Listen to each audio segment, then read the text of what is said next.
इसलिए वो ट्राई नहीं कर सकते। वो तो फिर ऐसा है कि एक बार का ठीक हो जाऊंगा, नेक्स्ट टाइम से पढ़ा ही नहीं पाऊंगा।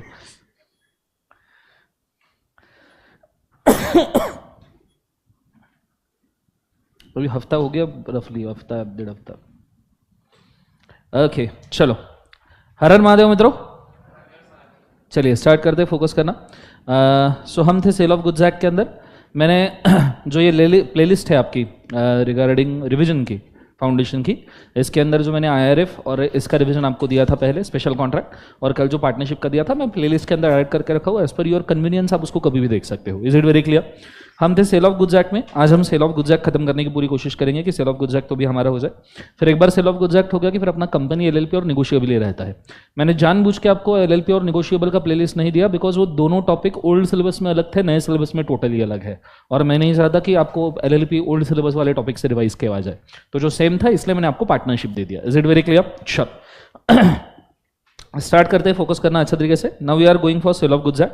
सेल ऑफ गुड्स एक्ट के अंदर मैंने आपको गुड्स का पहले डेफिनेशन समझा दिया था, याद है? बोलो हाँ है ना? गुड्स के डेफिनेशन के बाद मैंने आपको टाइप्स ऑफ डिलीवरी भी समझा दिया था, at the same time goods in deliverable state को भी मैंने आपको समझा दिया था। Is it? बोलो हाँ या ना? चलिए शुरू करते। आज आपके बाकी रिवीजन लेक्चर्स है कि नहीं है? बाकी है ना? इको का है, एमटी सर का होगा ना इसके बाद? अच्छा, उनका 7 बजे। फिर इसके बाद किसका है? विजय सर का है ना? चलेगा। है या नहीं है? क्योंकि उनका भी तबीयत खराब है, वो तो मेरे से 1.5 घंटा ज़्यादा पढ़ा रहे, और मतलब मैं 7 घंटे पे हूँ, वो आदमी फिलहाल 8 साढ़े 8 घंटे। ओके चलिए स्टार्ट करते हैं, फोकस करना अच्छे तरीके से। Let's go. होगा शायद उनका आज आए तो है वो, सो डोंट नो। ठीक है, हाँ ओके। आज हम document of title and document showing title, ये भी हमने उस दिन देखा था। डिफरेंस याद है सबको? बोलो हाँ है ना? चलो आज हम जाने वाले हैं essentials of contract of sale के ऊपर, पूरा ध्यान बोर्ड के ऊपर। कॉन्ट्रैक्ट ऑफ सेल के एसेंशियल्स में कुछ चीजें हैं, जैसे सबसे पहले बायर सेलर या 2 लोग होने चाहिए। चीजें सेल के रिगार्डिंग गुड्स वाली ही होनी चाहिए। क्या होनी चाहिए बोले एक बार जो से? गुड्स। नेक्स्ट चीज, प्राइस आपने डिसाइड करना है, ट्रांसफर ऑफ प्रॉपर्टी होना चाहिए, एंड टाइप ऑफ कॉन्ट्रैक्ट होना चाहिए। अब basically transfer of possession and transfer of property में फर्क होता है। मैंने उस दिन आपको जो डेफिनेशन बताया था, goods in deliverable state, goods in deliverable state याद है? गुड्स इन डिलीवरेबल स्टेट के बाद कम्युनिकेशन, फर्दर प्रोसेसिंग, उसके बाद ही प्रॉपर्टी ट्रांसफर होता है। Is it very clear? So transfer of position अलग बात है, ट्रांसफर ऑफ प्रॉपर्टी अलग बात है। ट्रांसफर ऑफ पोजीशन में सिर्फ फिजिकल पोजीशन ट्रांसफर होता है, ट्रांसफर ऑफ प्रॉपर्टी में रिस्क, रिवॉर्ड और ओनरशिप सब ट्रांसफर होता है। Is it very clear? आगे आएगा ही, डोंट वरी। ये चीज होने के बाद में हमने formalities regarding contract of sale देखा था कि कॉन्ट्रैक्ट ऑफ सेल कितने टाइप के होते हैं। इसके लिए मैं आपको ये डायग्राम दिखाना चाहूंगा, ठीक है? थोड़ा सा डायग्राम के ऊपर ध्यान देना तो समझ में आएगा इमीडिएटली। रेडी? Let's go.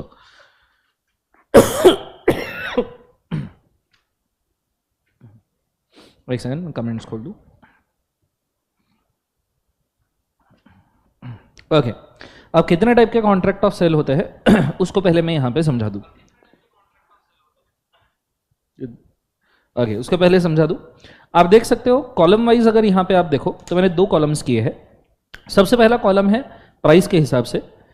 अगर आप इमीडिएट पेमेंट ऑफ प्राइस कर रहे हो, क्या कर रहे हो बोले एक बाजू से? इमीडिएट पेमेंट ऑफ प्राइस या फ्यूचर पेमेंट ऑफ प्राइस कर रहे हो। और अगर आप रो वाइज देखो तो आप इमीडिएट डिलीवरी ऑफ गुड्स ले रहे हो या फ्यूचर डिलीवरी ऑफ गुड्स ले रहे हो। इसके कॉम्बिनेशन के हिसाब से सबसे पहला कॉन्ट्रैक्ट बनता है immediate payment of price and immediate delivery. बोलो हाँ या ना? दूसरा बनता है future payment of price and immediate delivery. अब हर एक का आप एक एग्जांपल भी देखेंगे, जैसे immediate payment of price, immediate delivery, जिसे हम कैश सेल कहते हैं। क्या कहते हैं बोले एक बाजू से? Cash cell. फिर हम देखते हैं future payment of price but immediate delivery, तो इसे हम कहते हैं क्रेडिट सेल। क्या कहते हैं बोले एक बार? Credit sale. क्या आपने गुड्स पहले ले लिए और प्राइस को आप शायद फ्यूचर में कभी तो भी पे करोगे। फॉर एग्जाम्पल, जो चीजें नॉर्मली आप इंस्टॉलमेंट बेसिस पे खरीदते हो, उसके अंदर आपकी डिलीवरी तो इमीडिएट हो जाती है, पर प्राइस आप फ्यूचर में पे करते हो। बोलो हाँ है ना? जोर से बोलो सुनो। नेक्स्ट, फ्यूचर डिलीवरी के लिए immediate payment of price and future delivery है। पैसे आप अभी दे रहे हो, पर गुड्स या आपको फ्यूचर में मिलने वाले हैं। जैसे जब आप टेलर मेड क्लोथ्स बना लेते हो, कस्टम मेड क्लोथ्स, तो उसमें आप पैसा पहले ही दे देते हो और गुड्स आपको बाद में बना के मिलते हैं, जिनको हम ऑर्डर्ड गुड्स या प्री ऑर्डर गुड्स कहते हैं। या फिर आप स्विगी बोल लो, इमीडिएटली आप पेमेंट प्राइस करते हो, डिलीवरी 1 आध घंटे बाद आता है। मंत्रा बोल लो, पैसे उसी वक्त दे देते हो, 2-3 दिन बाद डिलीवरी आता है। हाँ है ना? नेक्स्ट वाला future payment of price and future deliveries. इसका एग्जांपल, घर पे अगर आपके पेपर आता होगा, न्यूज़पेपर, तो वो फ्यूचर मतलब आज अगर आपने कॉन्ट्रैक्ट किया तो 30 दिन तक न्यूज़पेपर आएगा, 31वें दिन पे आप पेमेंट करोगे, तो future payment of price, future delivery, that is cash on delivery, tailor made clothes agreement, या तो फिर इंस्टॉलमेंट बेसिस पे अगर आपको कुछ डिलीवर हो रहा है तो। ये 4 टाइप के कॉन्ट्रैक्ट ऑफ सेल हो सकते हैं और उन्होंने यहाँ पे यही बोले हुए हैं कि भैया इमीडिएट डिलीवरी, फ्यूचर डिलीवरी, इन्हों के ही कॉम्बिनेशन उन्होंने दिया और ये 4 छोड़ के और कोई कॉम्बिनेशन नॉर्मली नहीं होता। Is it very clear, yes और नो? तो ये आपको पूछा जा सकता है कि कितने टाइप के कॉन्ट्रैक्ट ऑफ सेल होते हैं। अब कॉन्ट्रैक्ट ऑफ सेल जो है उसको हम फर्दर डिवाइड कर सकते हैं 2 पार्ट में, actual sale and agreement to sale. Actual sale को हम नॉर्मली क्या कहते हैं बोले बाजू से, cash sale. Agreement to sale को हम 2 पार्ट्स में डिवाइड कर सकते हैं, पहला पार्ट कौन सा है, गुड्स, और दूसरा पार्ट कौन सा है बोले एक बार, कंसिडरेशन। ठीक है, सो अगर एग्रीमेंट टू सेल में गुड्स और कंसिडरेशन में से कोई भी चीज फ्यूचर डेट पे है, कोई भी चीज अगर कौन से डेट पे है, फ्यूचर डेट, तो हम नॉर्मली उसको क्या कहते हैं बोले एक बार, एग्रीमेंट टू सेल, क्योंकि एक्चुअल सेल तो अभी कुछ हो ही नहीं रहा, बोलो हाँ है ना। सो इसलिए हम उसको क्या कहते हैं, एग्रीमेंट टू सेल, जिसके अंदर अब देखो सेम चीज है, जो मैंने ऊपर टेबल बनाया था यही टेबल मैंने नीचे भी बनाया है सेम, कि भैया immediate payment cash sale, credit sale, pre order of the goods वगैरह, या custom of sale that is cash on delivery वगैरह। इज इट वेरी क्लियर, बोलो हाँ है ना। तो मैं चाहूंगा इसका फोटो खींच के रखिए, आपको कॉन्ट्रैक्ट ऑफ सेल के लिए इसका फर्क पड़ सकता है, फायदा हो सकता है, गो फॉर इट फर्स्ट।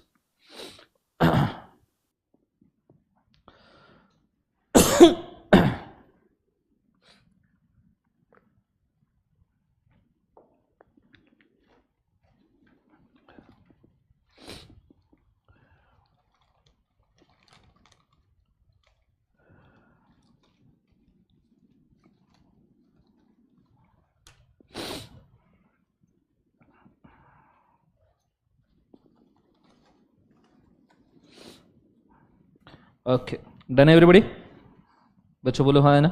इसका भी फोटो खींच के रखिए।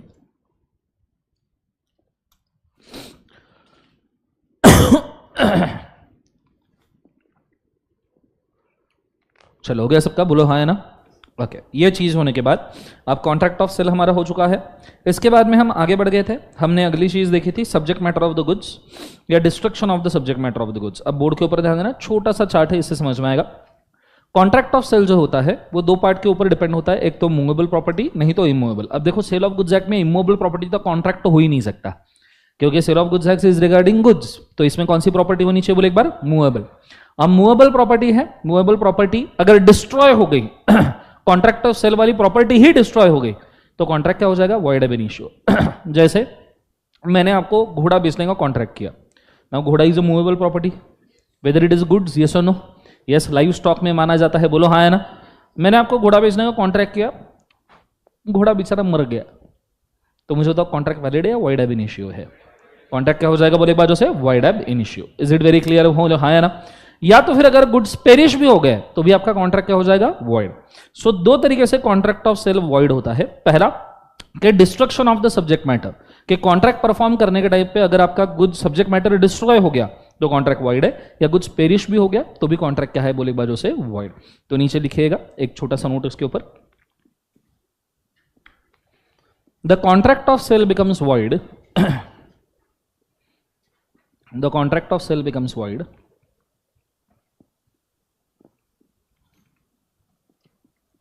the contract of sale becomes void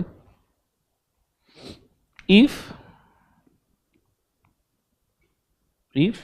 point number A, subject matter that is goods, subject matter that is goods, subject matter that is केवल एक बार goods is either destroyed, is either destroyed. Point number B, subject matter that is goods is perished, subject matter or goods is perished, subject matter or goods is केवल एक बार उसे perished. Is it very clear guys? जोर से बोलो yes or no. Okay, उसके नीचे अगला heading डालिएगा असर्टनमेंट ऑफ द प्राइस। ये बहुत सिंपल है, इसको मैं लिखवा के दूं फटाफट, छोटे छोटे पॉइंट्स है। असर्टनमेंट ऑफ प्राइस, मुझे बताओ सेल ऑफ गुड्स एक्ट में प्राइस कैसे असर्टन होती है? 3 तरीके है ना, किस तरीके से बोलो? सबसे पहला एग्रीमेंट के हिसाब से डिसाइड कर लो, बोलो हाँ है ना। दूसरा क्या वैल्यूएशन का आएगा? हाँ, थर्ड पार्टी वैल्यूएशन को करवा लो, या तो फिर कोई कस्टम ऑलरेडी है, कोर्स ऑफ डीलिंग डिसाइडेड तो एज पर कस्टम, तो लिखेगा the price under the contract of sale of goods, the price under contract of sale of goods,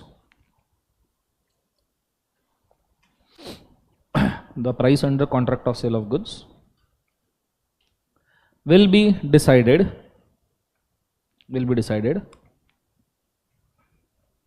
in following priority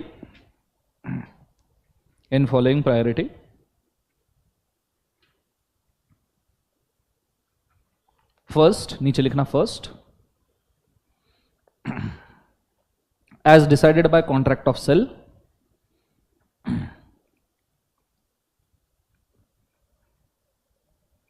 as decided by contract of sale. Second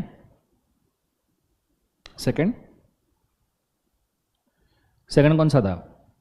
as valuation made by third party और value as valuation made by third party और value. Third कौन सा था? Third as per the custom और course of dealing, as per the custom और course of dealing.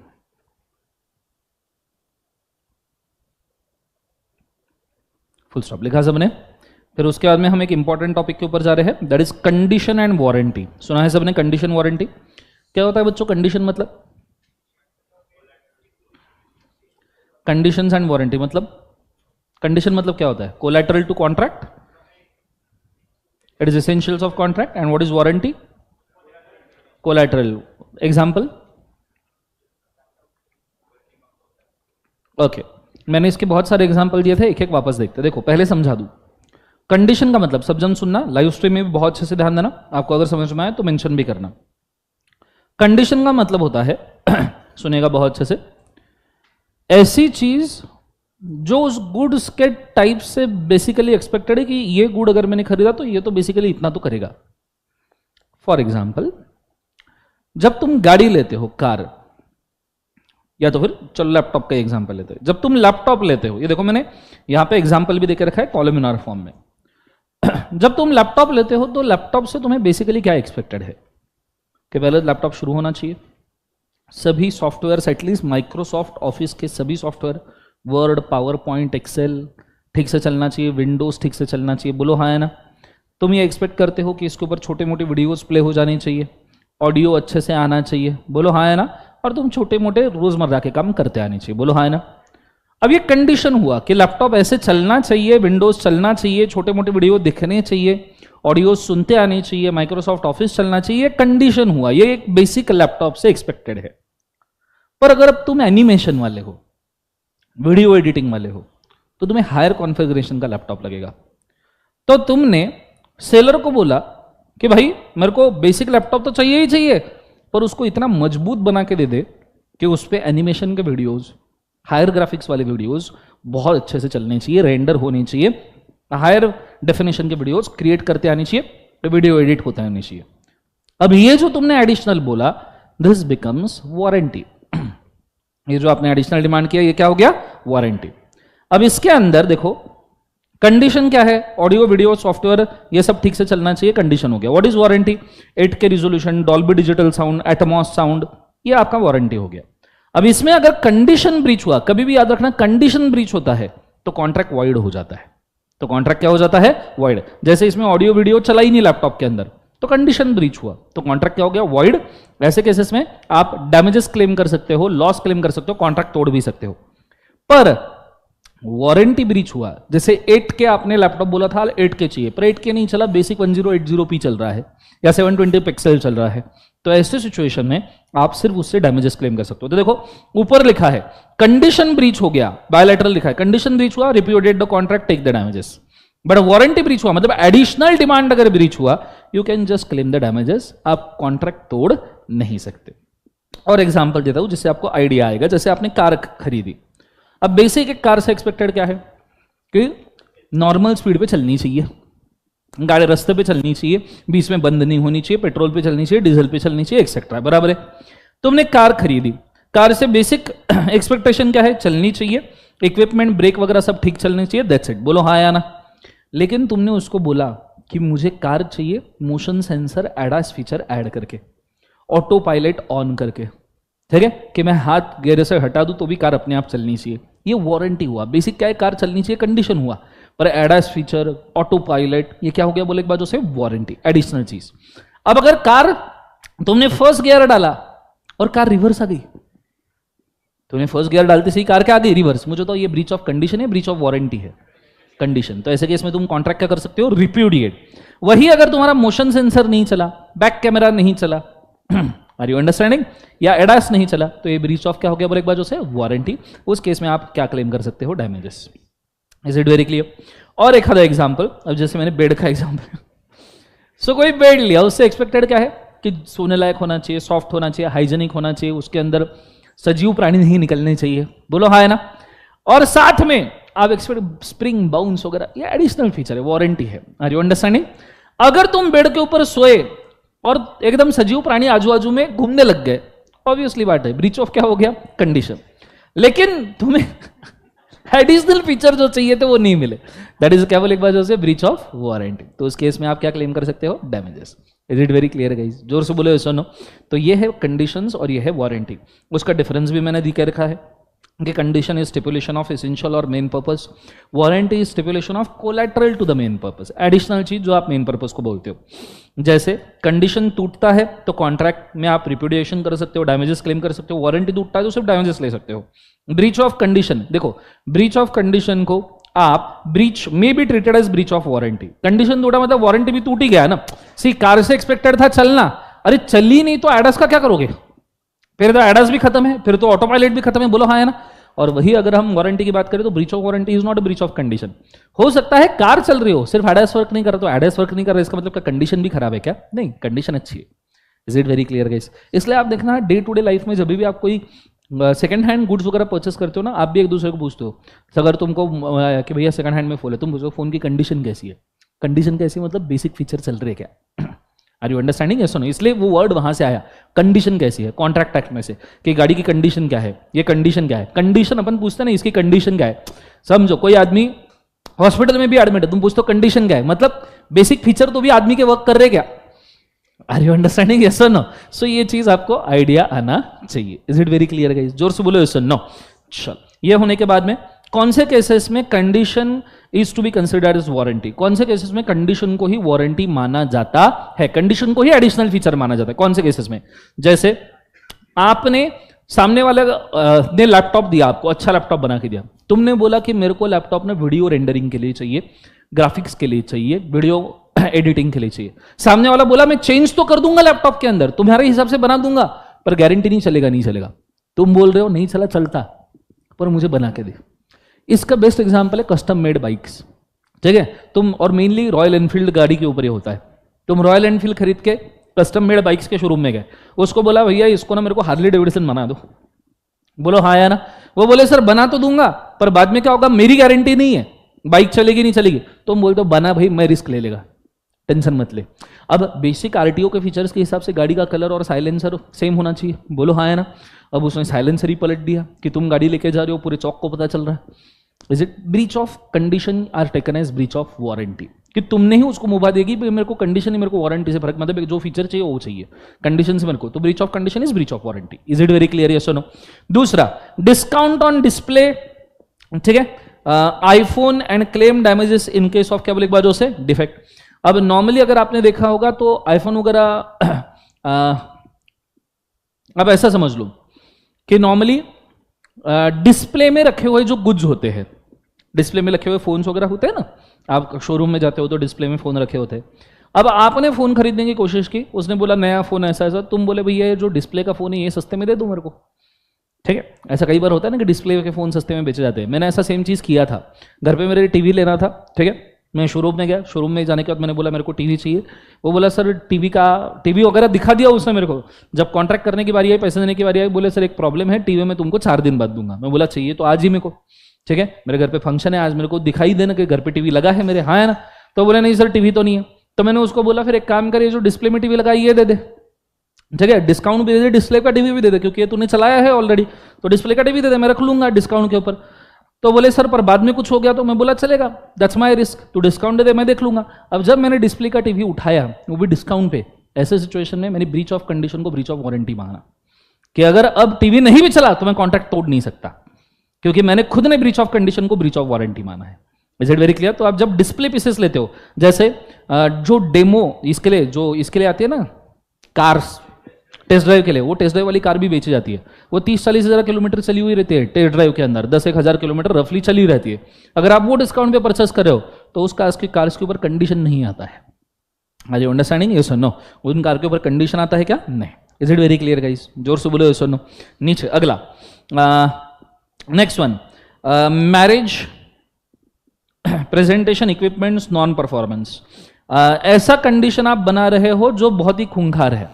जैसे आपने कई बार देखना कि लोग जब शादी वादी करते हैं तो उनको ना दूल्हा दुल्हन की एंट्री बहुत भारी चाहिए रहती है। अरे बोलो हाँ या ना, कि भैया ऐसे धुआ हुआ बने, उसमें से दूल्हा दुल्हन आए, फिर गाना वाना बजे। देखा होगा आपने, यस और नो? उसमें कुछ अजीब अजीब इक्विपमेंट यूज करते हैं।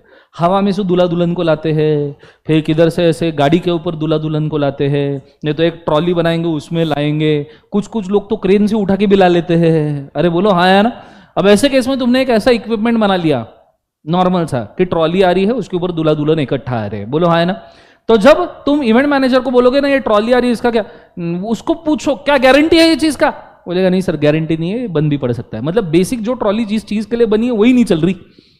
That is breach of condition is treated as breach of warranty.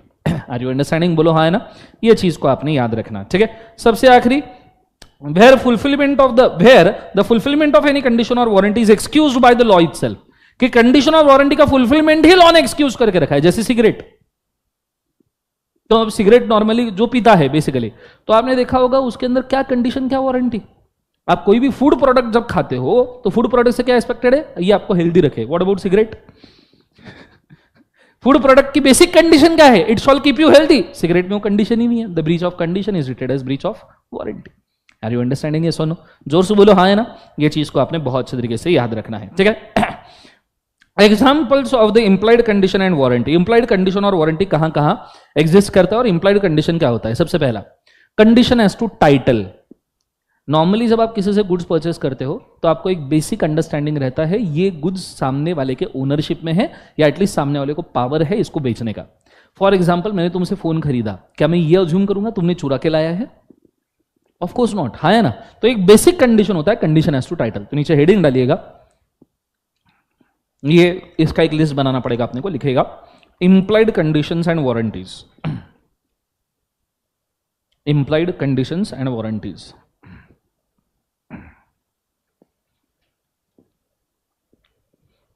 Implied conditions and warranties लिखिएगा।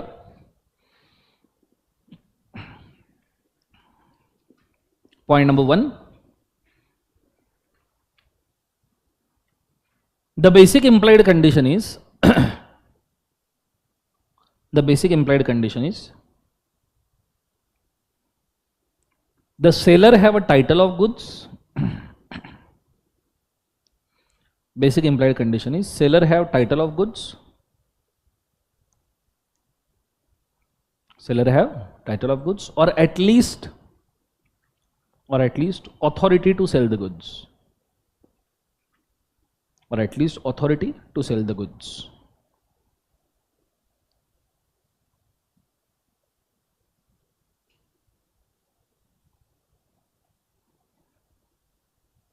Full stop. Point number 2. Point number 2. In case of sale by description, in case of sale by description, in case of sale by description, there is implied condition, there is implied condition that goods matches the description. There is implied condition that goods matches the description.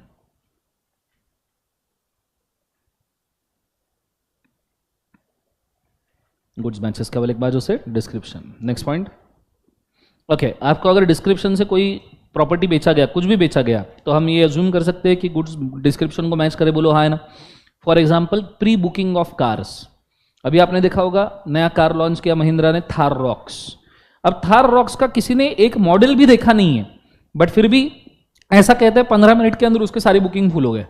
तो इतने सारे लोगों ने जो Thar rocks book किया, कौन से भरोसे पे बुक किया? डिस्क्रिप्शन, उसके जो फीचर डिस्क्राइब किए थे उसके भरोसे पे बुक किया। बोलो हाँ या ना। अब अगर ये जो डिस्क्राइब किए हुए फीचर्स है, इसमें से कोई भी फीचर अगर नहीं रहा, तो मुझे बताओ क्या ये ब्रीच ऑफ कंडीशन थोड़ा माना जाएगा या नहीं माना जाएगा? Yes.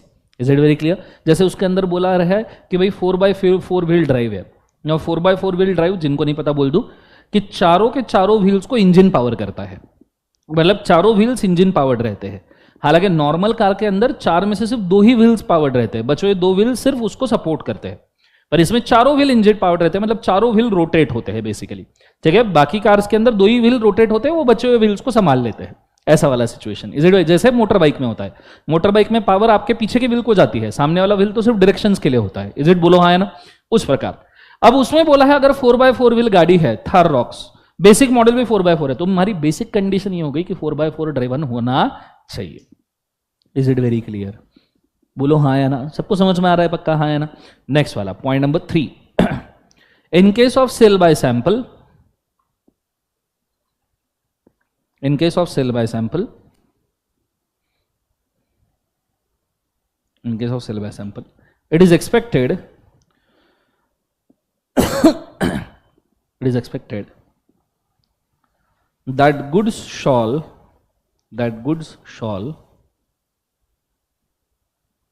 correspond or match with the sample. It is expected that goods shall correspond or match with the sample.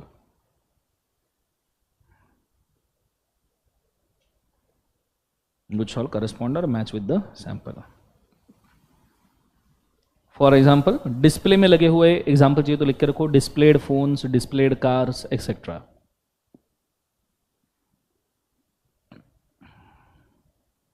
Displayed phone, displayed car etcetera. लिखा सबने? Next point. अच्छा, सैंपल जब आपको दिखाया जाता है तो गुड सैंपल को मैच होनी चाहिए ना, नहीं तो तुमने टेस्ट ड्राइव कार दिया तुमको फेरारी, ठीक है, और जब खरीदने गए निकला Alto.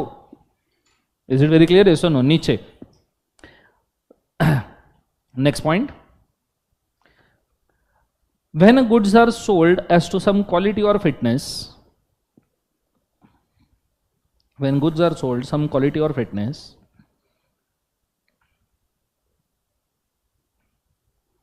some quality or fitness, it is implied condition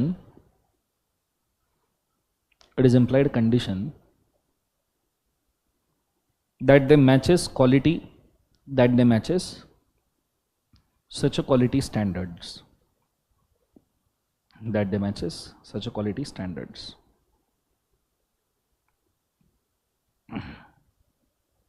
लिख लिया सबने? जोर से बोलो सुनो। फॉर एग्जाम्पल, इसका एग्जाम्पल, जब कोई गुड्स बेसिक क्वालिटी फिटनेस के ऊपर बेचे जाते हैं, जैसे मैंने एग्जांपल दिया था क्रॉक्स पता है? क्रॉक्स पहनते होंगे ना? हाँ है ना। अरे क्रॉक्स सैंडल, ओके। अगर आप देखो तो क्रॉक्स सैंडल का स्टार्टिंग रेंज प्राइस 2-3-1 हज़ार रुपए से ऊपर होता है। एंड क्रॉक्स वाला अगर आपने यूज भी कर रहे पर आपने पढ़ा नहीं होगा तो आपको शायद पता रहेगा कि क्रॉक्स जो सैंडल है उसके अंदर जो बेसिक पीयू मटेरियल यूज होता है वो बेसिकली क्रॉक्स कंपनी से सर्टिफाइड पीयू मटेरियल आता है, और वो गारंटी लेते हैं कि अगर जब तक आप फिजिकली इस क्रॉक्स को जलाते नहीं या काटते नहीं तब तक के सैंडल का मटेरियल ऐसा का ऐसा रहेगा। कोर मटेरियल 80% का ऐसा रहेगा, मतलब 80% तक ये झीज हो सकता है, पर 3-4 साल बाद आपको इसको वो भी तकलीफ वाला सिचुएशन नहीं रहेगा। तो वो जो मटेरियल है वो क्रॉक्स का सर्टिफाइड मटेरियल है, और सारी क्रॉक्स उसी मटेरियल से बनती है। इसलिए आपने देखना क्रॉक्स आप पहनो, कितनी भी पहनो, कैसी भी रगड़ो, बट 2-3 साल तक आराम से चल जाएगी। ठीक है।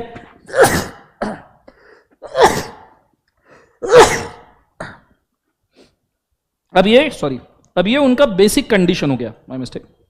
अब ये उनका क्या हो गया? बोले एक बार जो से बेसिक कंडीशन का मतलब क्या हुआ कि भाई साहब क्रॉक्स में ये टाइप का मटेरियल यूज होगा ही होगा। अब ऐसा पहले ऑडी में हुआ करता था, अब होता है क्या मुझे नहीं पता।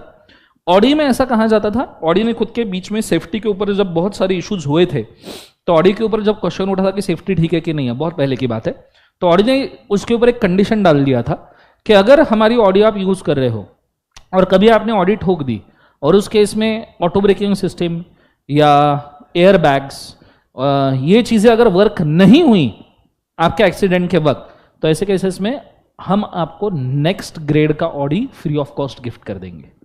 आपको नेक्स्ट लेवल का ऑडी फ्री ऑफ कॉस्ट, मतलब आपने ऑडी A4 उठाया, वो ठोक दी और उसमें अगर बेसिक सेफ्टी फीचर वर्क नहीं किया जैसे एयरबैग्स वगैरह, तो ऑडी A6 आपको गिफ्ट दे देंगे वो। ठीक है। नाउ जब आप ऐसी कोई कार खरीदते हो जिसके अंदर ऐसा कोई सिचुएशन बोला है, तो फिर बेसिक कंडीशन ऐसा होता है कि सेफ्टी फीचर वर्क करनी चाहिए। Is it very clear? जो आपको डिस्क्राइब किया, पर अभी ऐसा नहीं है। ठीक है, तो ऐसे खरीद के ठोक मत देना। Is it very clear? Let's go next. अगला वाला लिखना, next point. The basic condition as to the goods is the basic condition as to the goods is the goods should be wholesome. The goods should be wholesome. कि आपके goods wholesome होने चाहिए। wholesome का मतलब क्या है? आपके goods complete होने चाहिए। ठीक है। फॉर एग्जाम्पल, जब कभी भी आप कोई चीज़ परचेस करते हो तो आपको एक्सपेक्टेड है कि ये चीज़ कंप्लीट मिली होगी। मुझे बताओ, जब तुमने कोई फ़ोन परचेस किया होगा, क्या तुम ये अज्यूम करके आए होंगे इसमें से कैमरा गायब होगा? अरे बोलो हाँ, है ना, रैम गायब होगा, हो सकता है स्क्रीन का डिस्प्ले आधा ही अच्छा आधा ही बुरा दिया हो, ऐसा तो नहीं करते। When you purchase a thing you consider that कि ये वोलसम चीज़ है। कैसी चीज़ है? वोलसम मतलब कंप्लीट है। Is it very clear? चलो, सो यहाँ पे इंप्लाइड कंडीशंस कंप्लीट हुए। नीचे हेडिंग डालना implied warranties. implied warranties,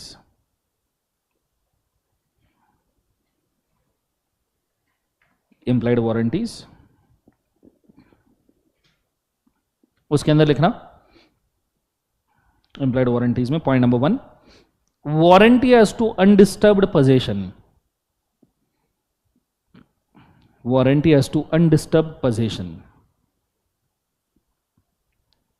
undisturbed possession मतलब कि गुड्स आपने खरीद लिए तो वो कोई आपसे छीन नहीं सकता। Is it? बोलो हाँ है ना, कि आपके पोजीशन को कोई भी डिस्टर्ब कर नहीं सकता। आपने गुड्स खरीदे, पोजीशन में आप करेंगे, you can enjoy the position. ठीक है। दूसरा, warranty as to non existence, warranty as to non existence of a charge और encumbrance. Warranty as to non-existence of a charge or encumbrance. What is encumbrance, guys? Charge और या encumbrance मतलब जिसके ऊपर कोई अनपेड चार्जेस नहीं है। For example, तुम ज्वेलरी शॉप में गए और तुमने एक नेकलेस खरीद लिया। नेकलेस खरीदने के बाद पता चला ये तो नेकलेस किसी और ने गिरवी रखा हुआ था, जिसके ऊपर लोन चल रहा है किसी और का। तो मुझे एक बात बताओ, ऐसा बेसिक एक्सपेक्टेशन होगा क्या आपका? नहीं। बेसिक एक्सपेक्टेशन क्या कि ये फ्री ऑफ चार्ज है, मैंने खरीदा, मैंने पैसे दिए, मेरा है। ऐसे लोन के साथ में कोई नेकलेस कैसा लगेगा? हाँ है ना। तो मंगलसूत्र बांधेंगे, लोन बांधेंगे। हाँ। नेक्स्ट वन, तीसरा, warranty as to disclosure of dangerous nature of goods. Warranty as to disclosure of dangerous nature of goods. Warranty as to disclosure of dangerous nature of goods.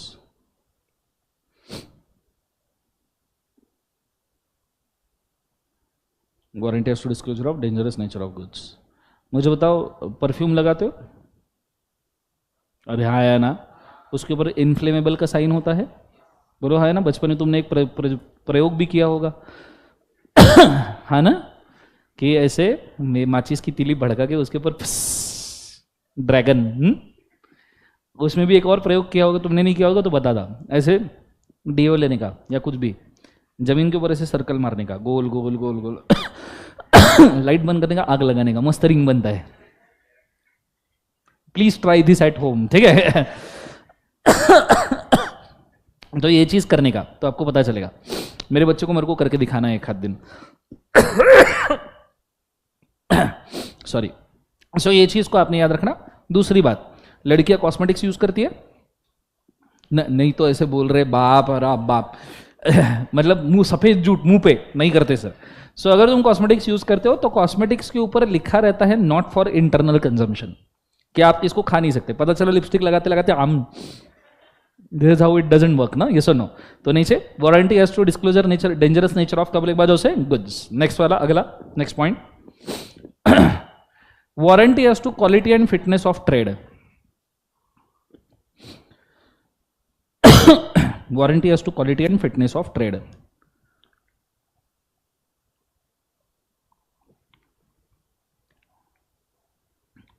Warranty has to quality and fitness of trade. लिखा सबने, बोलो हाँ है ना। चलो यहां पे आपके इंप्लाइड वारंटीज होते हैं क्या बोले बाजू से, खत्म। नेक्स्ट है कैविएट एम्प्टोर। याद है कैविएट एम्प्टोर क्या है? Let the buyer be aware, कि बायर ने खुद ने गुड्स के बारे में अवेयर हो जाना चाहिए। आपके पास मैंने कैविएट एम्प्टोर का राइटअप दिया होगा कुछ पॉइंट्स का कि कैविएट एम्प्टोर मतलब क्या है। 1 मिनट में दूंगा, इसको रीड कर ले, जिनके पास नहीं है वो बोर्ड के ऊपर से रीड कर ले। गो फॉर इट फास्ट, फिर उसके बाद हम एक्सेप्शन पे जाते हैं।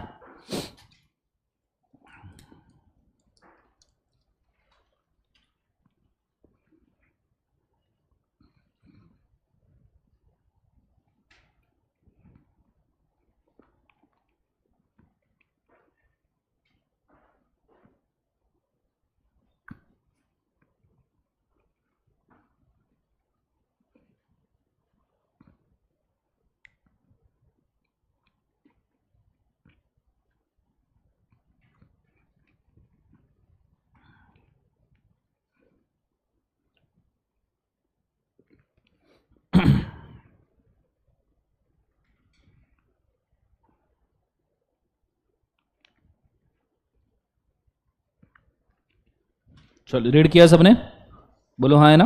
ओके, कैविएट एम्प्टोर का बेसिक मतलब होता है कि जब गुड्स बायर के सामने इंस्पेक्शन के लिए अवेलेबल है तो बायर ने इंस्पेक्शन कर लेना चाहिए, पर इसके कुछ बेसिक कंडीशन है। सबसे पहला, गुड्स इंस्पेक्शन के लिए अवेलेबल होना चाहिए, पहली चीज। दूसरी चीज, गुड्स ऐसा होना चाहिए कि बेसिक इंस्पेक्शन से उसके डिफेक्ट्स भी समझ में आए। जैसे सब्जी वगैरह, सब्जी आप जब खरीदते हो तो सब्जी को ऊपर नीचे से देख के समझ आ सकता है कि सब्जी सही है या गलत है। Is it very clear? तो गुड्स, अब मुझे बताओ, जब तुम मोबाइल खरीदते हो तो मोबाइल घुमा के देख के समझ सकते हो कि अंदर रैम है या नहीं है? समझ में आएगा कि 2-4 पुर्जे है या नहीं, पता चलेगा क्या? कार खरीदते हो तो घुमा फिरा के देख के समझ में सकता है क्या कितने मैकेनिकल पावर वगैरह? नहीं। तो पहले तो गुड्स इंस्पेक्शन के लिए अवेलेबल होने चाहिए। दूसरा, गुड्स इंस्पेक्टेबल होनी चाहिए। कैसे होनी चाहिए? इंस्पेक्टेबल, कि देख के पता चले गलत है या सही है। Are you understanding? बोलो हाँ या ना। तीसरी चीज, बायर को अपॉर्चुनिटी मिलना चाहिए प्रॉपर इंस्पेक्शन का। Is it very clear? अगर ये कंडीशंस आपको पता है, ये तीनों चीजें कंप्लाई होती है तो कैविएट एम्प्टोर वैलिड है। अगर ये नहीं कंप्लाई होती है तो कैविएट एम्प्टोर वैलिड नहीं है। जैसे इंस्पेक्शन के लिए गुड्स ही अवेलेबल नहीं है, या तो फिर गुड्स इंस्पेक्टेबल ही नहीं है, या तो फिर बायर को अपॉर्चुनिटी ही नहीं दिया इंस्पेक्शन का। गुड्स भी थे, इंस्पेक्टेबल भी थे, पर बायर को अपॉर्चुनिटी नहीं मिला चेक करने का। Is it very clear? तो कैविएट एम्प्टोर वर्क करेगा क्या? नहीं। वो छोड़ के भी कैविएट एम्प्टोर के कुछ एग्जांपल्स है, एक्सेप्शंस है। जैसे where the goods are demanded by the buyer for a particular purpose. Buyer ने गुड्स पर्टिकुलर पर्पस के लिए डिमांड किए हैं और वो सेलर के स्किल के ऊपर डिपेंड रहता है कि सेलर उसको गुड्स बना के दे देगा बहुत अच्छे से, तो कैविएट एम्प्टोर अप्लीकेबल नहीं होता। जैसे फॉर एग्जांपल, तुमने एक सिस्टम, कंप्यूटर सिस्टम या लैपटॉप असेंबली करवा के मंगवाया कि भैया मुझे 16 GB रैम चाहिए, मुझे 8 GB का ग्राफिक्स कार्ड चाहिए, मुझे 4K डिस्प्ले चाहिए, मुझे प्रोसेसर इंटेल i9 प्रोसेसर चाहिए और मुझे भाई तू ये बना के दे दे। ये तुमने मांगा। अब तुम सामने वाले के स्किल के ऊपर डिपेंड कर रहे हो कि वो लैपटॉप में ये सब चीजें लगाए। अगर उसने नहीं लगाया तो मुझे बताओ, तुम कॉन्ट्रैक्ट तोड़ सकते हो या नहीं तोड़ सकते? तोड़ सकते हो, मतलब कैविएट एम्प्टोर नहीं लगा। Is it very clear guys? जोर से बोलो यस और नो। तो जब आप स्केलर के स्किल के ऊपर डिपेंड हो तो कैविएट एम्प्टोर नहीं लगता। जैसे दूसरा एग्जांपल, होटल में खाना खाने के लिए गए। होटल में खाना खाने के लिए तुमने पाव भाजी ऑर्डर किया। अब इसमें पाव भाजी में जो बेसिक प्रोसीजर फॉलो होनी चाहिए कि सब भाजी सब्जियां आनी चाहिए, मैश होनी चाहिए, पोटैटो टमाटो सब यूज करना चाहिए, तेल अच्छा यूज करना चाहिए, अच्छे मसाले यूज करना चाहिए, फिर खाना बनाना चाहिए, ठीक है, बेसिक हाइजीन मेंटेन करना चाहिए। ये भी तुम सेलर के स्किल और जजमेंट के ऊपर डिपेंड कर रहे हो। बोलो हाँ या ना। पूरे फूड प्रोडक्ट जो बाहर से तुम खाते हो वो सबके सब सेलर स्किल और जजमेंट के ऊपर ही डिपेंड है। तो ऐसे केस में कैविएट एम्प्टोर लग पाएगा क्या? नहीं। अगर कभी तुम खाना खाते खाते उसमें सजीव प्राणी बाहर आ गया तो मुझे एक बात बताओ, कैविटी एम्प्टोर अप्लीकेबल होगा? नहीं। तुम रिफंड मांगोगे या नहीं मांगोगे? यस। नीचे दूसरा, where the goods are purchase are under a patent name और brand name then no implied condition that good should be fit वगैरह। अगर तुम स्पेसिफिक पेटेंट या ब्रांड नेम वाले गुड्स परचेस कर रहे हो तो उस केस में कैविटी एम्प्टोर नहीं लगता। तुम अज्यूम कर सकते हो कि ये चीज इसी टाइप की होगी। Are you understanding? जब फोन खरीदे हो, फोन के ऊपर लिखा है सैमसंग अल्ट्रा 24 S20 अल्ट्रा 24 की highest camera in the world, ऐसा लिखा है कि जो किधर भी जूम कर सकता है, तो खरीदने के बाद वो होना भी चाहिए।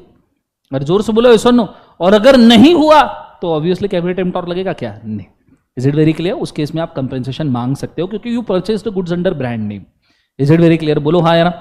जैसे मैं आपको बोलूं डिकैथलॉन सुना होगा आपने? डेकेथलॉन, ये सुनो, डेकेथलॉन के अंदर अगर आपने देखा होगा तो सभी स्पोर्ट्स मटेरियल मिलते हैं, और मेनली डेकेथलॉन में जो टेंट्स, कैंपिंग के जो टेंट्स मिलते हैं और इक्विपमेंट मिलते हैं वो सब वाटरप्रूफ क्लेम करते हैं। वो बोलते हैं कि इसके अंदर से एक बूंद पानी भी नहीं झरेगा। अगर पूरे बारिश में भी टेंट लगाओगे तो भी तुम एकदम सूखे रहोगे। Is it very clear? पूरा water repellent, total water bouncing, समझ में? ठीक है। अब ऐसे केस में तुमने डेकेथलॉन से टेंट लिया और तुमने, वो ब्रांड ही फेमस है इसके लिए कि जिस स्पोर्ट्स एक्टिविटी के लिए तुम चीजें ले रहे हो वो स्पोर्ट्स एक्टिविटी वो जस्टिफाई कर लेगा। तो अगर तुमने टेंट लिया और तुम जब टेंट में सो रहे थे पानी ऊपर से एकदम झरना शुरू हो गया बहुत अच्छे से, तो मुझे एक बात बताओ, कैविटी एम्प्टोर अप्लीकेबल होगा क्या? नहीं, because you had no mean to find out कि इसमें से पानी झरेगा या नहीं। Is it very clear? You dependent on the brand name. Is it very clear? बोलो हाँ है ना। Next one. अच्छा, जैसे एक और चीज, जेम स्टोन्स, हॉलमार्क। जब आप हीरा परचेस करते हो या कोई खड़ा वगैरह परचेस करते हो, तो जब आप परचेस करते हो आपको देख के समझ में आता है कितने कैरेट है, क्या वैल्यू होना चाहिए। सोना परचेस करते हो, बताओ 18 कैरेट सोना और 24 कैरेट सोने के बीच का डिफरेंस किसी को नहीं पता। तुम डिपेंड करते हो हॉल मार्किंग पे। बोलो हाँ या ना। हॉल मार्किंग पे डिपेंड करते हो। अब समझो हॉल मार्किंग 24 कैरेट का है पर बाद में टेस्ट करने पे वो 18 कैरेट ही निकला, मुझे होता कैविटी एम्प्टोर लगेगा क्या? नहीं, क्योंकि you purchased it under the brand name and the hall marking. Is it very clear? Next one, अगला, बाय डिस्क्रिप्शन और गुड्स सोल्ड बाय डिस्क्रिप्शन। जैसे सॉफ्टवेयर्स आप डिस्क्रिप्शन से सोल्ड करते हो, उसमें कैविटी एम्प्टोर नहीं लगता। प्री बुकिंग में जो फोन परचेस करोगे, थार रॉक्स जो आपने प्री बुकिंग में परचेस की, कैविटी एम्प्टोर कैसा लगेगा? गुड्स ही सामने नहीं थे, गुड्स ही सामने नहीं है तो इंस्पेक्ट कैसे करेंगे भाई? Next, the goods which sellers who deals in the goods of that description is implied condition as to merchantability. कोई स्पेसिफिक सेलर है, वो गुड्स, उसी गुड्स को बनाने के लिए फेमस है। फॉर एग्जाम्पल दिलीप छाबरा, अवंती करके गाड़ी है, डीसी अवंती। अब वो डीसी दिलीप छाबरा ही है ना। Dilip Chhabra is famous for creating custom made cars. पूरे इंडिया में वो मैंने तो इकलौता सुना है जो वो कार बनाता है। अब तुमने दिलीप छाबरा से गाड़ी ऑर्डर किया तो obviously it is basic expectation कि वो आदमी कस्टम मेड कार में ही डील करता है। नहीं तो तुमने अब दिलीप छाबरा से मंगवाया कि भाई मेरे को ना तू एक मस्त custom made let's say land rover बना के दे, उसने शोरूम से उठाई और तुमको दे दी, उसमें क्या कस्टम है? Are you understanding? तो कैविटी एम्प्टोर एप्लीकेबल होगा क्या? नहीं, आप कंपेंसेशन क्लेम कर सकते हो। नेक्स्ट वन, अगला, goods bought by the sample. अगर आप सैंपल बेसिस पे गुड्स ले रहे हो, अब तुम्हारे साथ ये हुआ नहीं हुआ पता नहीं, मेरे साथ तो होता था। बचपन में डैड जब कोई भी राइस गेहूं वगैरह लेने जाते थे तो मेरे को साथ में लेके जाते थे और ऐसे बड़े गोदाम में जाते थे और फिर उनके पास जो सेलर रहता था उसके पास वो एक चाकू रहता है, ऐसे मार के उसमें से ग्रेन निकालता है और दिखाता है कि देखो। फिर उसको सूंघते थे, टेक्सचर चेक करते थे उसका कि कैसे है, थोड़ा खा के देखते थे कि अच्छे है या नहीं है। बोलो हाँ है ना। अब तुम जब गेहूं या राइस खरीदते हो तो तुम पूरा का पूरा बोरा खोल के देखते हो एक एक दाना कि हर एक दाना अच्छा है क्या। यू टेक, मुट्ठी भर जितने गेहूं आए उसको चेक कर लेते हो, अच्छा लगा पूरा का पूरा सैक परचेस करते हो। इस केस में कैविटी एम्प्टोर नहीं लगता। कैसे? जैसे तुमने सैंपल चेक किया, सैंपल अच्छा लगा इसलिए सैक ला लिया, जो सैक लाया उसमें से आधा पूरा का पूरा कचरे से भरा था। How can you apply caveat emptor? Are you understanding? क्योंकि आपने सैंपल चेक किया है। Is it very clear? Next वाला, when implied warranty and the condition as to quality and fitness of a particular thing। जैसे मैंने jewellery वाला बताया item कि implied warranty condition है, हॉल मार्किंग है मतलब सही वाला है, जेमस्टोन है सही वाला है। उसके बाद में अगर कोई सेलर ने फ्रॉड या मिसरिप्रेजेंटेशन किया है तो कैविटी एम्प्टोर नहीं लगेगा क्योंकि वो ऑलरेडी आपको चीट कर रहा है। Is it very clear? इतने केसेस में कैविटी एम्प्टोर एप्लीकेबल नहीं होता। Is it very clear guys? जोर से बोलो सुनो। मैंने इसका एक्सेप्शन का लिस्ट भी लिखवा के दिया होगा, एक बार चेक कर लीजिए और पढ़ लीजिए। Go for it fast.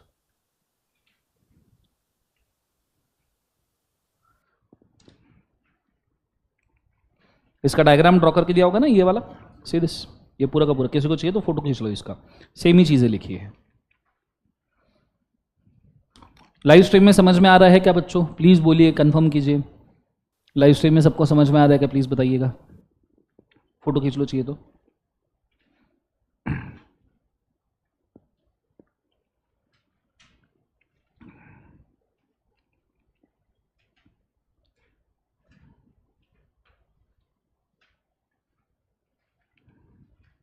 Miss representation में डैमेज मिलेगा जरूर बेटा ऋषि। कोई क्वेरी है तो वो भी पूछ लीजिए लाइव स्ट्रीम में। Answer writing practice sale of goods act का जब रिवीजन खत्म हो जाएगा उस दिन ले लेंगे अपन, डोंट वरी। ठीक है, चलो हो गया बच्चों सबका? एवरीबडी यस और नो? ये होने के बाद में अब बढ़ रहा हूं मैं नेक्स्ट। ठीक है, ये होने के बाद transfer of ownership and delivery of goods, ये हो गया है अपना, ये अपन डे 1 पे ही देखे। बोलो हाँ या ना? अच्छा, ये इसके फोटो भी खींच लिया आपने, बोलो हाँ या ना? चलो राइट। उसके बाद में ट्रांसफर ऑफ टाइटल, हाँ अब है transfer of title by goods. Goods का टाइटल कौन कौन ट्रांसफर कर सकता है सेलर छोड़ के? तो देखो कितने लोग गुड्स का ट्रांसफर ऑफ टाइटल कर सकते हैं। हालांकि ये मैंने आपको ऑलरेडी समझाया है, काय में, सेल बाय नॉन ओनर, ठीक है, या transfer of position by non owner, याद आया? ये चीज आपको पता होगी। चलो एक एक देखते हैं कि नॉन ओनर कौन कौन से केसेस में गुड सेल कर सकता है। ठीक है, सबसे पहला बाय एजेंट। मुझे बताओ प्रिंसिपल के बिहाफ पे एजेंट सेल कर सकता है क्या? जोर से बोलो यस और नो। पर एजेंट ओनर होता है क्या? नहीं। दूसरा जॉइंट ओनर, मुझे बताओ जॉइंट ओनर में से किसी के भी पास राइट है कि वो गुड्स को सेल कर दे, बोलो यस और नो, पर वो पूरे तरीके से ओनर है क्या? नहीं। तीसरा a seller under contract of voidable, seller under voidable contract. ठीक है, अब इसके लिए मैंने एग्जांपल दिया था। ठीक है, फोकस। मैंने रांका ज्वेलर, फॉर एग्जांपल मैंने रांका ज्वेलर्स के बेटे को किडनैप किया। रांका ज्वेलर्स के बेटे को मैंने क्या किया? किडनैप। और मैंने रांका ज्वेलर्स के बेटे को किडनैप करके उसको बोला कि तेरे यहाँ की सबसे महंगी ज्वेलरी मेरे को 10 रुपए में बेच दे, अगर तूने नहीं बेची तो तेरा लड़का तो उसने मेरे को 10 रुपए में ज्वेलरी बेच दिया। अब ये ज्वेलरी मैंने इमीडिएटली, रांका ज्वेलर बाद में क्लेम ना करे इसलिए बच्चे को किडनैप ही रखा, और 10 रुपए में जो मैंने ज्वेलरी कॉन्ट्रैक्ट ऑफ सेल में खरीदा वो मैंने किसी और को आगे बेच दिया। अब जब मैं थर्ड पर्सन को ये ज्वेलरी बेच दूंगा और थर्ड पर्सन ने ज्वेलरी मुझसे गुड फेथ में खरीदा 4-5 करोड़ में, उसको लगा मैं ही ओनर हूं और मेरे पास रांका ज्वेलर का सर्टिफिकेशन वगैरह सब था क्योंकि बच्चा मेरे पास था, बोलो हाँ है ना? तो मैंने सामने वाले ओनर को भी पूरा सर्टिफिकेशन दिया तो उसको लगा मैं सच में सेलर हूं, तो उसने गुड्स परचेस कर लिए। Now tell me whether I am owner of the goods? नहीं, मैं रांका ज्वेलर के साथ वॉइडेबल कॉन्ट्रैक्ट में हूं जो रांका ज्वेलर कभी भी तोड़ सकता है, पर उसके बच्चे के वजह से गुड्स मेरे पास है। अब मैंने ये गुड्स किसी और को बेचे तो थर्ड पार्टी का कोई गलती है क्या?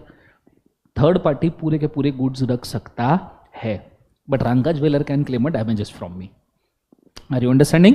ये चीज को याद रखना, it is under voidable contract, sale by a person who is under voidable contract. Ranka jeweller मेरा कॉन्ट्रैक्ट वॉइडेबल है, फिर भी मैंने ये गुड्स जो है वो बेच दिए, तो ऐसे केसेस में it is a valid sale to third party, however Ranka jeweller can sue me. समझ में आया पक्का? ये थोड़ा सा ट्रिक है, इसको वापस से जरा देखिएगा, ठीक है, अच्छे से। Next one, resale of already sold goods. इसका तो मैंने घोड़े वाला एग्जांपल दिया था, याद है? समझो पत्या के पास घोड़ा था, ठीक है, अब वो उस क्लास के बच्चों के एग्जांपल लिया अपन ने। अभी तुम चाहिए तो तुम्हारे नाम लिख ले तो कोई दिक्कत नहीं, नाम बोलो बेटा। पीयूष, पिया, नाम बोलो बेटा। साहिल, साया, हाँ नाम बोलो। अथया। अब पीयूष के पास घोड़ा था, ठीक है, पीयूष का ये घोड़ा आंगन में बगड़ रहा था, मतलब खेल रहा था।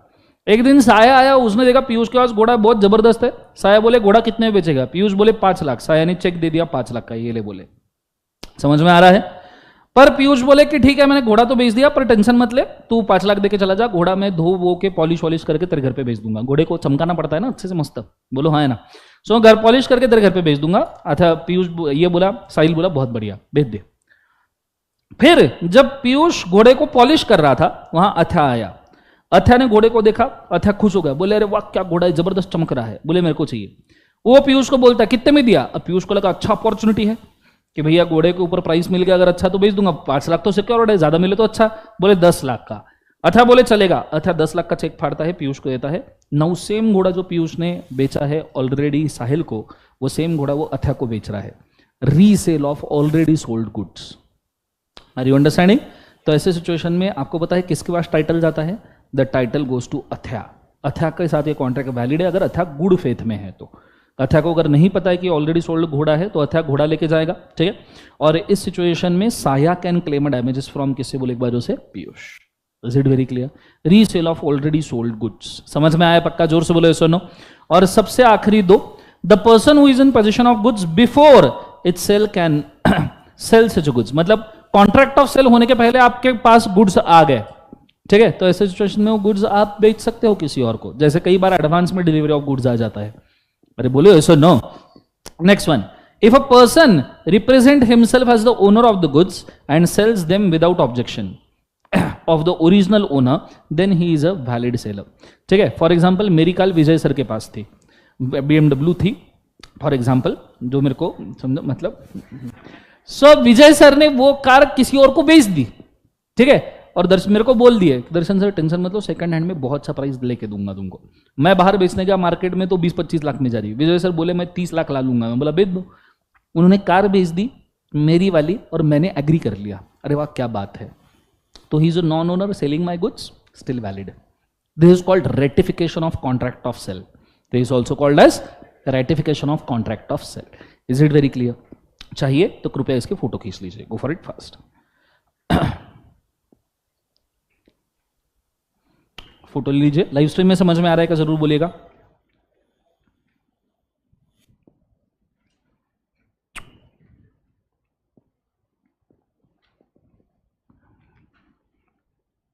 खींच लिया फोटो इसका? बोलिए। सेल अंडर वॉडेबल कॉन्ट्रैक्ट के आंसर राइटिंग पॉइंट दिए थे ना, वही कॉन्ट्रैक्ट दिया था मैंने। लिखवाया है क्या? देखो लिख लो, चाहिए तो लिखो फटाफट। सेल अंडर वॉडेबल कॉन्ट्रैक्ट के लिए लिखना, when a person gets position of the goods, when a person gets position of the goods under voidable contract, when a person gets possession of the goods under voidable contract, when a person gets possession of the goods under voidable contract, then if he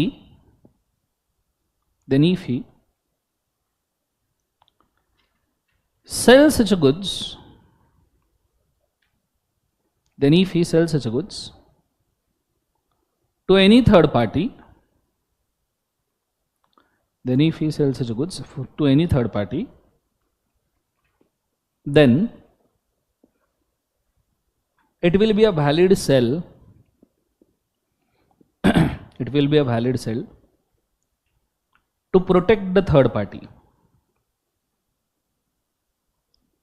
It will be a valid sell to protect the third party.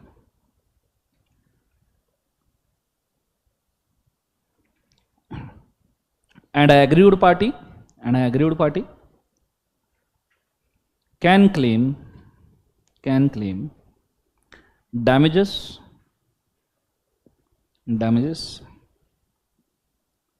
from other party, can claim damages from the other party.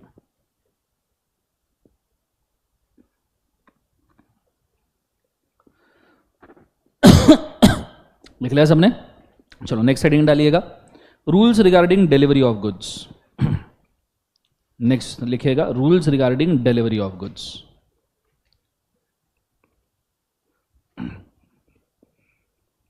Rules regarding delivery of goods. Point number 1, मुझे बताओ तुमने 100 बोरे order किए, 100 सैक्स order किए rice के, उसमें से 40 deliver हुए, तो क्या हम ये मानेंगे 100 डिलीवर हुए? पूरी 100 की लाइबिलिटी ट्रांसफर होगी या 40 की? सिर्फ 40 की। तो लिखना the part delivery of the goods, the part delivery of the goods, the part delivery of goods is not considered,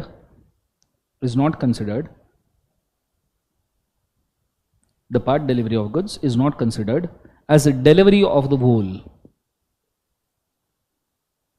The part delivery of goods is not considered as a delivery of the whole. Full stop. Point number 2. The seller is not obliged. The seller is not obliged, seller is not obliged to deliver the goods,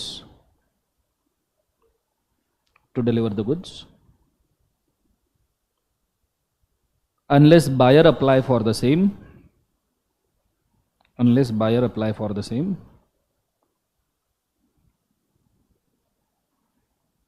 unless buyer apply for the same, full stop। अब इसके बाद में वही अपना common question याद है, way of delivery, time of delivery, place of delivery, day of delivery, याद आया?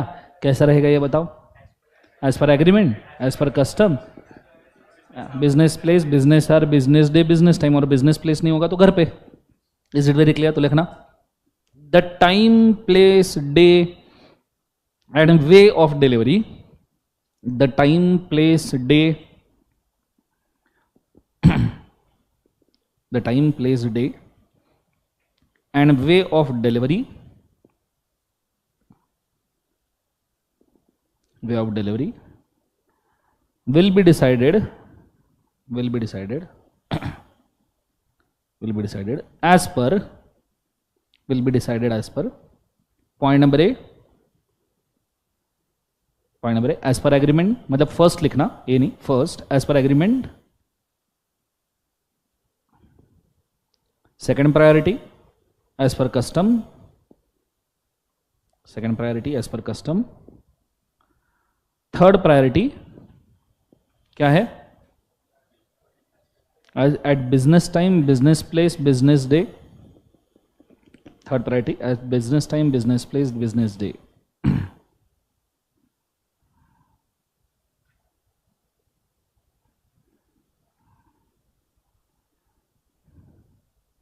ठीक है, full stop। next point, next main point, the expense of the delivery shall be borne by the expense, delivery के expenses normally कौन bear करता है? seller। the expenses of delivery shall be borne by seller, unless agreed otherwise,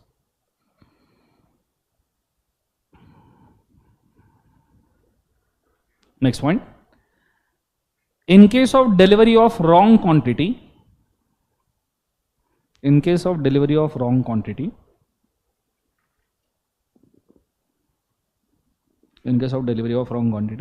buyer have an option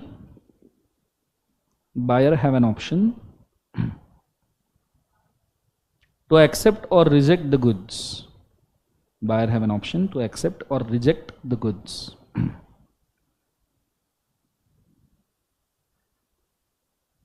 full stop।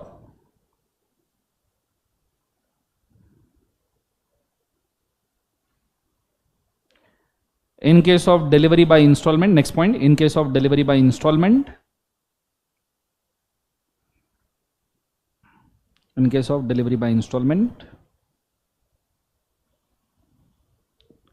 buyer and seller can decide the liability,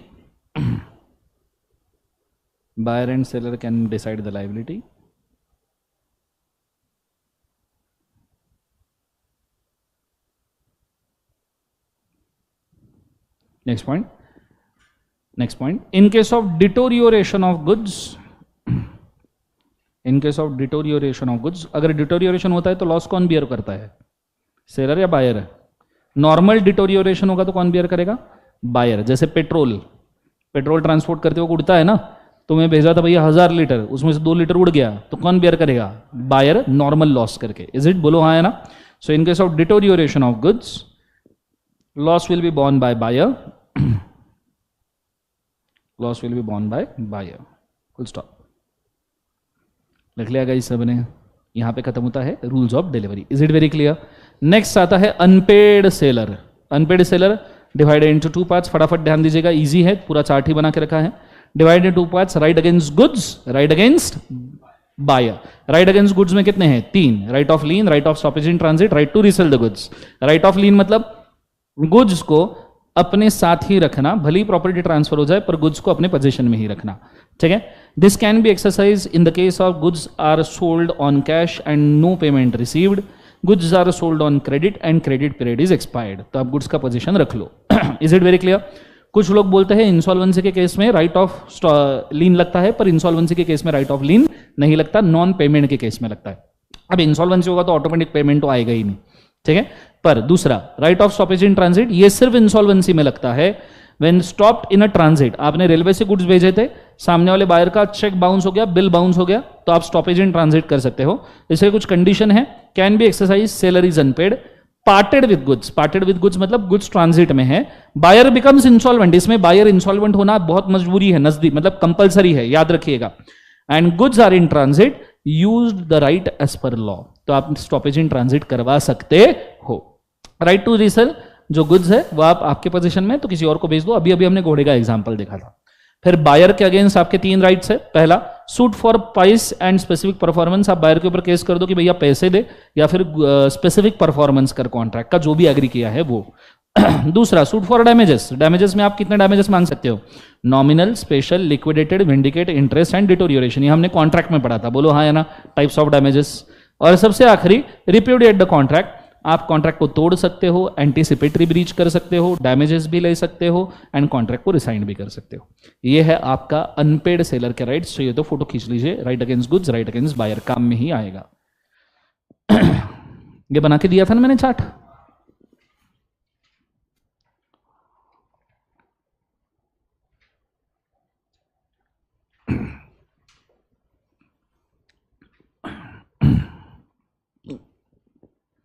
चलो, everybody done?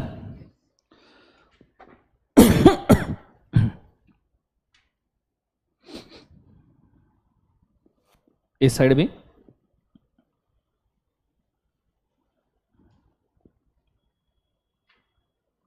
चलो guys, done? बोलो हाँ है ना। सो यहां पे आपके कंप्लीट हो जाते हैं, that is sale of goods act के अनपेड सेलर के सारे राइट्स। उसके बाद में अगली वाली चीज जो आती है that is breach of contract, वो तो ऑलरेडी मैंने लिखा है, सूट फॉर परफॉर्मेंस डैमेजेस, ठीक है। फिर आता है auction sale, which is the last one. Auction sale पता है सबको, बोलो हाँ है ना। सबसे पहले ऑक्शन सेल के अंदर सबसे पहले सब्जेक्ट मैटर, ये सेपरेट कॉन्ट्रैक्ट का पार्ट होता है, बोलो हाँ है ना। इधर ही पॉइंट्स लिखे हैं, देख लो एक बार, ठीक है। सेल तब होता है जब ऑक्शनियर फॉल ऑफ हैमर करता है, बोलो हाँ है ना। बिड करने का राइट एक्सप्लिसिट रिजर्व होता है, सेलर डिसाइड कर सकता है कि भैया कौन कौन बिड कर पाएगा या कौन कौन नहीं कर पाएगा। एक बार बिड होने के बाद में सेलर ने ऑब्जेक्ट सब्जेक्ट मैटर बेच दिया तो बिड के साथ ही सब्जेक्ट मैटर सेल आउट हो सकता है। मिनिमम प्राइस सेल का सेलर डिसाइड कर सकता है। सबसे आखिरी, सेल में be notified subject to the reserve upside price, मतलब मिनिमम और मैक्सिमम प्राइस ये दोनों के दोनों सेलर बोल सकता है कि कौन से होनी चाहिए। हालांकि इसके ऊपर आपको शॉर्ट नोट ही आएगा, 2-4 मार्क का, आया तो भी 2 मार्क का ही आएगा, 4 मार्क का भी मुश्किल है, ठीक है। कितने मार्क का? केस स्टडी आया होगा, अगर केस स्टडी होगा तो 6-7 मार्क के लिए आएगा कंफर्म, लेकिन शॉर्ट नोट आ रहा है तो 2-4 मार्क के लिए आएगा। Is it very clear? Yes और नो? यहां पे आपका एक और टॉपिक कंप्लीट होता है, दैट इज कौन सा? Sales of goods act. Is it very clear guys? जोर से बोलो यस और नो। ओके, समझ में आया? कोई क्वेरी है सेल ऑफ गुड्स एक्ट में किसी को? चलो यहां तक बोलो।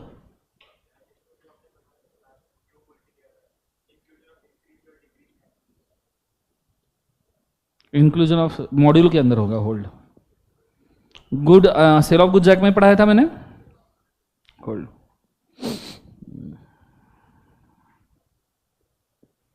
अगर आपके गुड्स के अंदर के टैक्सेस बढ़े या कम हुए हैं तो ऐसे सिचुएशन में उनको आपके गुड्स के अंदर डालना जरूरी है, काउंट करना जरूरी है, बोलो हाँ है ना। ये पढ़ाया होगा मैंने, इट्स हियर। मैंने उसका राइटअप कहीं से तो भी निकाल के दिया था, मुझे भी एक बार देखना पड़ेगा।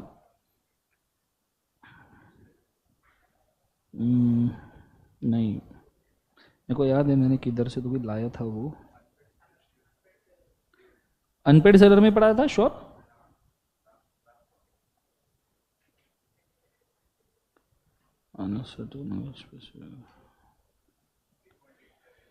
पेज नंबर 3.85 है क्या?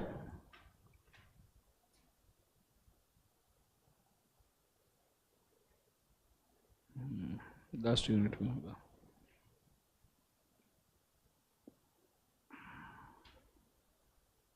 ऑक्शन सेल, हाँ ये वाला, inclusion of increase and decrease taxes. हाँ, अब बेसिकली गुड्स के अंदर ऑब्वियस सी बात है कि अगर गुड्स के अंदर कोई टैक्सेस वगैरह लगाए हैं तो ऐसे सिचुएशन में उसका इंक्लूजन करना चाहिए, ठीक है, where tax is being imposed, increase decrease remitted for any goods without stipulation of payment of tax to the parties would become entitled to read just price accordingly. Following taxes are applied on the purchase or sale of goods, that is duty, custom, excise, etc. Taxes on sale or purchase of goods, जैसे GST वगैरह, फिर customs duty, excise duty, ये चीजें लगती है नीचे. Buyer would have to pay increased price where the tax increases and may derive the benefit of reduction of tax. For example, हमारे बीच में कॉन्ट्रैक्ट ऑफ सेल हुआ, मैंने आपको बेचा गोल्ड नेकलेस, अभी गोल्ड नेकलेस के ऊपर 3% GST लगता है. कितना परसेंट? 3. पर मैंने जब आपको बेचा और जब तक ये कॉन्ट्रैक्ट कंप्लीट हुआ पेमेंट वगैरह करके, उस पॉइंट ऑफ टाइम पे GST 3% से बढ़ के 5% हो गया. 3% से बढ़ के कितना हो गया? 5. Then the buyer is liable to pay the 5% GST. लेकिन अगर ये कम हुआ तो इसका बेनिफिट भी बायर को मिलेगा, टैक्सेस उतना कम पे करना पड़ेगा. बस उतना ही बोला है. Is it very clear? Yes और नो? और मैंने लिखवा के भी दिया. Is it very clear? So यहाँ पे आपका कंप्लीट होता है कौन सा एक्ट बोले बार? Sales of goods act. किसी को कोई दिक्कत? फाइन. आज हम यही स्टॉप करते हैं. गला आज चला, थैंक यू सो मच. ठीक है, कल वापस एक ऑफ लेंगे, आप प्रोबेबली कल तक मैं ठीक हो जाऊंगा. कल छुट्टी है, कल संडे रहेगा, इसलिए एट द सेम टाइम मैं बोलूंगा परसों हम उठाएंगे कंपनीज एक्ट. हार्डली हमको अब 2 दिन लगेंगे, 2 या 3 दिन, जिसमें रिवीजन कंप्लीट हो जाएगा. आज की तारीख क्या है? एक एक दिन में एक एक टॉपिक भी अगर अपना हो गया तो भी आपका काम हो जाएगा. सो 25 परसों 26, 27, 28 रिवीजन होगा. 29, 30 अपन राइटिंग प्रैक्टिस वगैरह ले लेंगे. जब तक राइटिंग प्रैक्टिस आपकी इच्छा होगी अपन we will try to have it. ठीक है, मतलब आपका प्रैक्टिस होता रहेगा. ठीक है, चलो आज के लिए इतना काफी करते हैं. This all for today. Have a nice day. Anyways I guess probably 30 तारीख तक मनीष सर भी पढ़ाने ही वाले हैं. ठीक है, मतलब हमने जब डिस्कस किया तो यही आया कि बच्चों को उनके भरोसे पे छोड़ने में थोड़ा सा रिस्क है इस पॉइंट ऑफ टाइम पे, तो सब कुछ करके दे दे. ठीक है, सो तुम घर पे पढ़ रहे हो नहीं पढ़ रहे हो? मतलब घर पे लाइब्रेरी बता नालायक. अभी ये पूछो तो ये अच्छा हो, ये नहीं बोला सर हॉस्टल के रूम पे पढ़ रहा हूँ. ठीक है, उधर नहीं होती ना. Thank you. चलो थैंक यू सो मच. आज के लिए काफी करते हैं. Good day, God bless you. ओम नमः शिवाय बेटा.